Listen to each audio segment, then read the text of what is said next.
400 meters. Yeah. So we have about 4 ladies who have run the qualifying standard for the 400 meters. Unfortunately, we have only one man, only one sprinter, male sprinter. Yeah. 100, 200, 400. Just one male sprinter has qualified for the World Championships. That's Nathaniel Sampson in the 400 meters. And then his sister qualified for the 400 meters hurdles. She's met the standard as well, Glory Nathaniel. So we have her as well. Lindsay Weime in the 100 meters hurdles. Ugonna Undu 400 meters hurdles. Tosinoke and Ese Brume, African champions. So they have wild cards, But then they actually need to also run a good time back to put them in that stead and all that for them to it's good to go beyond the heats at least. At least. Let me put you on a spot that most people don't like to be in. How well do you think we'll perform? How many medals? Let me just phrase it. Medals. Wow. I think you're stressing the X, right? How realistic is that? If we go by the times, deadline for qualification is Sunday, 23rd. So let's see who else qualifies before then. I think Shai is hoping he can meet the time before then as well. But in terms of medals, well, it doesn't really look very good. Yeah, so probably apart from Toby, Blessing, if we could take a strong 4x4 women's team.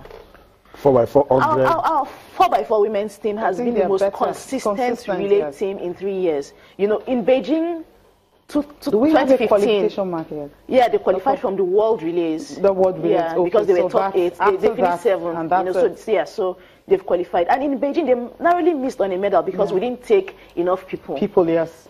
The same people who ran in the heats ran in the final. Meanwhile, the time they ran in the heats was like the second best time Nigeria has run, in the 4x4. So if they had like a team of 6, they could have probably gotten a medal, in Beijing. But the team was tired; they were exhausted. So we have to look at that. If we have 4 women who have already done 52, better than 52 this year, can we take them and then at least take a complete relay team 6? The 4x4 would be a very good chance. Is it really possible? Because if you check the ones who've been able to, we have how many athletes now? 4 so far for the 400 meters women. Yeah. Do we have the 6? Do we have the luxury of 6 or 8? Do we have it?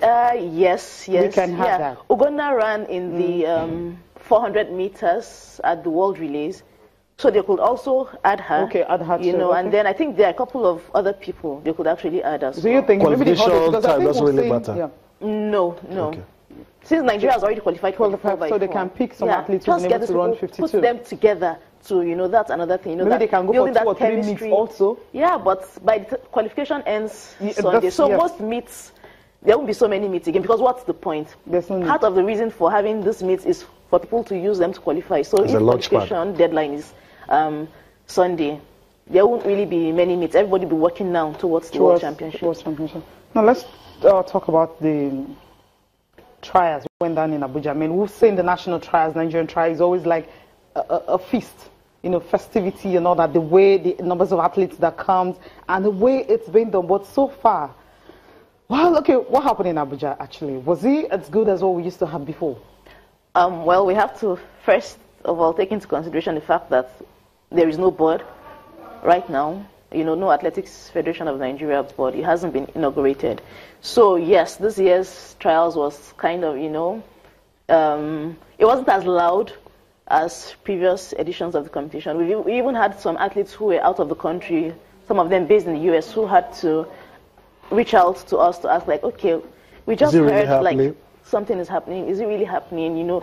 So I think a number of them also were really not aware. So we could actually feel that in Abuja that a number of foreign-based athletes didn't compete there. Some of them were not aware, and then maybe the rest of them are just looking forward to the World Championships. So yeah, it was kind of quiet, this year. It was just mostly the home-based athletes who turned out because they themselves have been short of competitions this year. So every opportunity to compete, they come. And then because we didn't have a lot of big names there, it also affected the times. We didn't see athletes posting very impressive times. Take for instance now the person who won the 100 meters, women's 100 meters, Anya Keme Alfonso. She won with a time of 10.52 seconds. And I'm not trying to take anything away from her. Victory, you understand? But that same time was the same time she clocked at last year's trials, where she finished 8th. Blessing won the competition. 11.57, not 5.2, yes. Yeah, it was the same time Anekeme ran to finish 8th last year in the women's 100 meters final. But that was the winning time this year.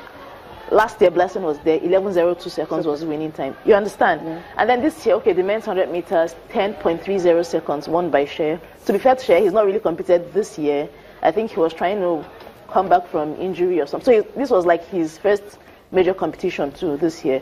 Because remember last year he won with 10.12 seconds, but this year now 10.30 seconds. You can see the gap there. When we look at the fastest times, for example, in the world this year, the men's 100 meters, it's about 9.82 seconds. You understand? So winning a national championships with 10.3, you know, it's really not, it's really not so good.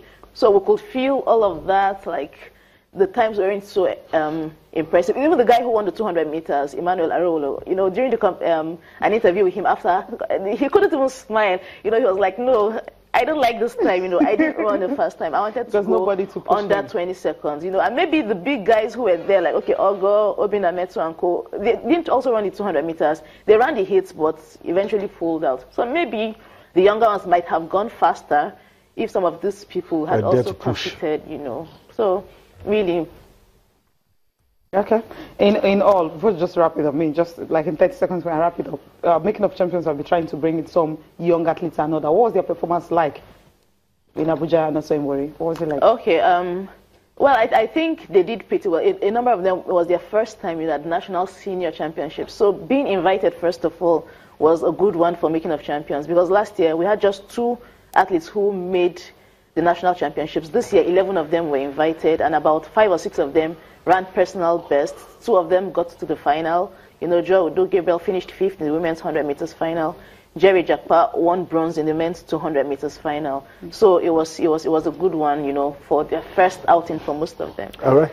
Okay. Yanni, I want to thank you for your time. Always a pleasure. Yeah, it's always my pleasure. It's great to be here. We'll do this again some other time. Sure. All right.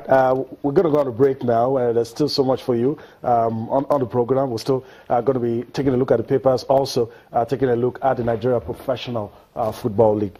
Join us again.